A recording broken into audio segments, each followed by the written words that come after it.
إخوة الإيمان، دون سبر لمجلو الحقائق أو قدح لزناد النظر في الدقائق، يدرك أولو البصائر والنهى أن نعم الله تعالى تتوالى على الخلائق أفواجا فرادا وأزواجا، ذات موارد عذبة ومناهل يرتشفها العال والناهل.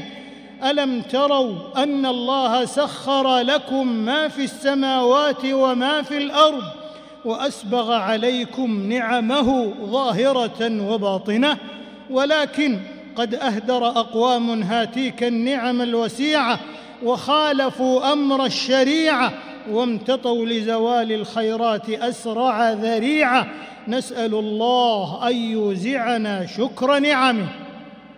أمة الإسلام، ودرة النعم العظام والمنن الفخام شريعة الإسلام، دين الله المبين الذي ارتضاه للعالمين، فهو الخالد في مقاصده ومعانيه، البديع في أحكامه ومبانيه.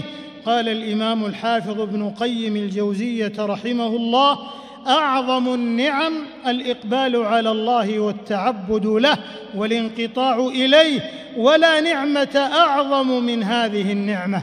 أيها المؤمنون، ومن الآلاء الربانية العظيمة نعمة الإيمان الراسخ المتين المتوج بكمال اليقين المتلألئ في أعماق الروح والفؤاد. ومع ذلك يأبى أقوام إلا تدنيسه بالشك والإلحاد والاستكبار والعناد. أفي الله شك فاطر السماوات والأرض؟ فقتاد الإلحاد يسمم كل شيء، وبواتر الإلحاد تهدر أي شيء، ولأن يكسف القمران ويمحى الملوان أهون من ظهور الإلحاد. قل أغير الله أبغي ربا وهو رب كل شيء؟